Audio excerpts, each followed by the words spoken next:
All right, welcome back. Hope everyone's having a lovely day, a lovely night wherever you're from. And real quick, before we get started, as always, I want to give a lovely shout out to the channel members on this channel.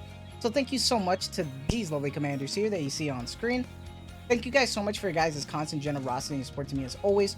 It really means a lot to me, so thank you guys so much. If you guys are actually interested in becoming a lovely commander yourself, if you are interested in any of these cute and lovely emotes, loyalty crown badges, you want a special role in the Discord, make sure to join the Discord. But as always, if you choose to do so, thank you so much. Just remember, that's not the only way that you can support me. Just watching the content like you are right now is truly the best way. Liking, subscribing, and commenting, everything really does help, so thank you guys so much. And for today's video, it is finally time. Today is the day 1 of Chaos Zero Nightmares official launch. Been playing it all night, trying to do as much as I can, especially as a university student. And I almost forgot that I gotta be making videos. Having a lot of fun with it. And I want to give a big shout out to Smilegate for making this a paid promotion video. Big shout out to you guys, so thank you guys so much for the opportunity. That being said, to be honest with you guys, I'm also going to be transparent. They didn't say I can't do anything in regards to my opinion, which is perfect because I wouldn't take it otherwise, because I like to be honest with you guys. If I do have critiques, I will talk about it. But right now, I want to give some beginner tips to all of you. So timestamps for wherever you want to go down below. Let's get started. So first things first, I wanted to talk about the banner right now, because I know there's still a lot of people who are either going through re-rolling hell or trying to figure out what to pull on right now. And coming off of the beginner banner, which I don't have here unfortunately, I wanted to clarify a few things. Because from the closed beta test, from what I was aware of and what I posted in my videos as well, and it was shown in the videos, is that you were able to pull for 5 stars early, on top of also getting the guaranteed 5 star on that final 10 pull. But now it seems to have been changed. So if you get the 5 star early, that guaranteed on that final 10 pull doesn't matter anymore. So now it begs the question if you should either be pulling on that banner at all when you're re-rolling or not. And honestly, when it comes to re-rolling, it's gonna be a headache. But I feel like your best bet could be going through the standard banner and trying to see if you can get that one tap with Haru and then going from there. And then later on you can go back through the beginner banner to get that guaranteed if you want. Now that being said, I didn't re-roll by any means. I just gave up and I just decided to just stick with my main account. Got lucky, so that's fine with me. But it did take until the final pull, so I didn't realize until a lot of people were talking about it. So if you end up pulling a 5 star early, now you can decide if you want to even keep going with it, because they are discounted pulls, and even though it's not guaranteed, there's still a chance that you could get another character from there, but it's just not guaranteed, if that makes sense. But if you want, you could also go to the standard banner if you want afterwards, because this is where the merit starts building. And when you get this merit, you can choose from the select choice of characters right here and just go from there. But I know some people might want to go through those, discounted pulls right now, save as much as they can, so you can choose what you want to do. Just giving you guys advice, and I wanted to just clarify about that beginner banner real quick. But outside of the gacha, something that I've seen some people talk about, especially because some people want to just play at their own pace, which is perfectly fine. But I know a lot of people are talking about later end game content, later parts of the story, so they feel like they're falling behind. What's a great way to progress? What's the fastest ways to progress through the game? Now, it's going to be obvious with what I say, but I just want to make sure that people understand this. When you're completing your missions, you want to try to push through as much of the campaign as you can, especially when you're starting out, because we know the tutorial takes a good minute, and you want to push through to a point where you can spend a little bit of your stamina, not all of it, just some of it, so you're not fully loaded on your stamina, because then you're going to be wasting some of that, if that makes sense. And then one of the biggest things over here on the left side under my name right here is this growth guide. You're going to be wanting to take advantage of this and paying attention to it a lot, because from all of these little missions that you complete, not only do you get pulls from it and currency, but you also get XP from here. These coordinates of record give you a lot of XP. Now let's say that you've already gone through the growth guide, you've already gone through the missions from the chapters. What else can you do? Well, make sure that you're claiming your dailies first off, because your dailies are going to be your best bet right here to get a lot of the XP that you can per day. This is where a lot of your XP comes from. So make sure you're doing your dailies. I know that sounds obvious, but some people forget to claim because it's just right there. So just keep that all in mind. And I did bring up Chaos Manifestation, so I want to talk about that real quick, because it is a great way to get a lot of XP and to get a lot of loot, especially if you're trying to build your decks. But there is one thing of advice that I want to give, and that is how you should play later on. And it's going to be kind of counterproductive with how I'm going to say this, but you're going to want to have your characters, especially if you use them on your team, to experience a mental breakdown at least once and then recover them. So what that means is that if you want to be able to use them in Chaos Manifestation, but then you see this purple icon on the top right, you turn that on, you can see that my middle character right here, she has that purple background. That's because she's already gone through a mental breakdown and I actually had a counseling session with her. I have not done that for Mika or Khalip yet, so that's why they don't have anything. I want to do this with them, so I got to do that ASAP, because playing through deep trauma mode is very beneficial compared to playing normally, because you get a lot more epiphany cards and you get a bigger cap on your data save, so you can get a lot more out of it. So I feel like this is very beneficial, so hopefully you can get your characters to go through a mental breakdown, go through it, so you can go through runs and get a lot more out of it.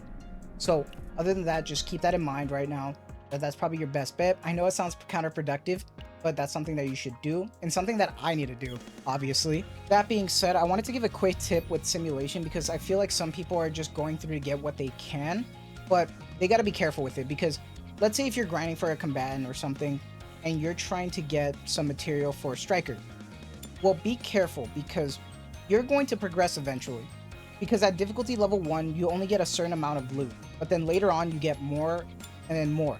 So it's more beneficial if you just slowly go through it step by step and then going as far as you can and then start maximizing loot. And unfortunately there is no sweeps still. Please, like Smilegate, give us a sweep function. I want to grind your roguelike mode, not this, because you can stack the stamina attempts but you still can't sweep it, which is unfortunate. So just be careful with how you're using your stamina, because you're going to use a lot of it later on. So please keep that in mind. And especially with challenges and stuff, if you manage to get this far with challenges, I would wait until you can try to build as much as you can, then do it, and then don't use any of the items, just save them for now. Now here's my favorite part that I want to talk about, and that's Ark City. Ark City is one of my favorite places in the game right now, because it's kind of awesome, because I love the way that the policy system is. So first things first, when you're doing this throughout the tutorial, you're going to want to make sure that you're consistently doing your policies and just keeping that going, because it's important to get the currency for Nono's shop, because this blue currency right here, these policy points, will help you get research notes. So right here, like I can buy 1 research note, and this is what you're going to want to prioritize. Everything else here may be down the line, but your priority right now are research notes. Do not waste anything else. I made this mistake in the beta. Focus on the research notes. The reason why you want to focus on the research notes is for the research facility, because the research facility has a lot of progression that you need to get through, and honestly it's a lot, because there is a lot of them that have more than 5 that you need, or sometimes it's just 1, but like this one you need 5 of them, and it stacks and it gives a little bit more perks for affinity, and more so later on you get decreased in the amount of policy time, so that's great. Increase the amount of ether that can be stored by 5. So this is something that you really want to do, because not only does it help Ark City, but it's going to help your account as well. So focus on upgrading through here first, and then focus on anything else later.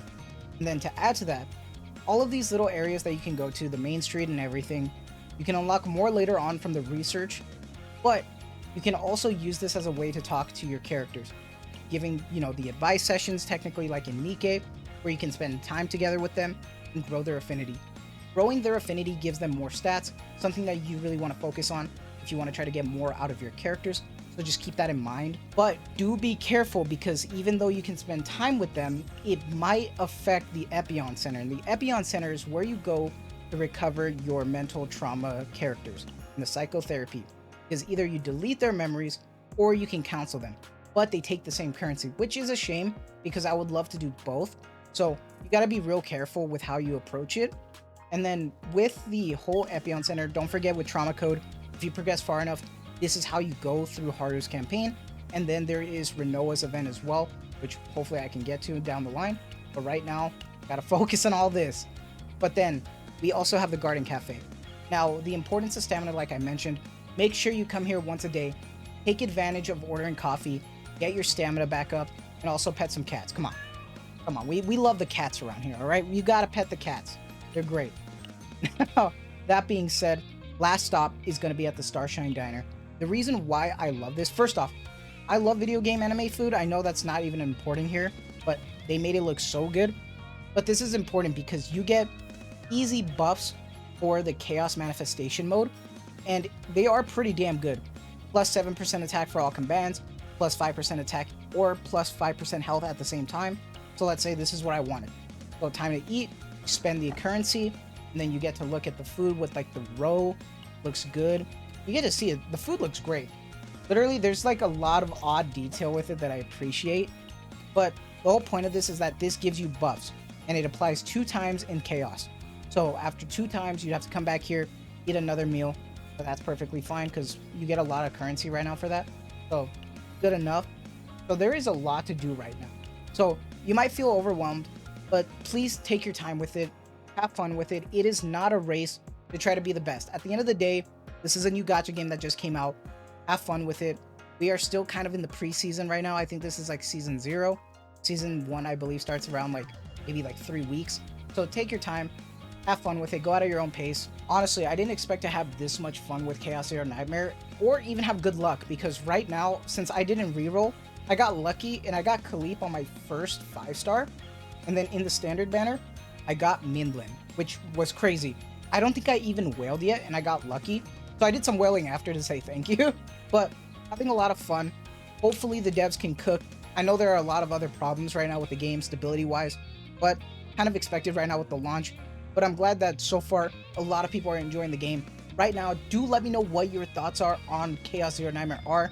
I'm having a lot of fun. Are you? What are your problems? Let me know.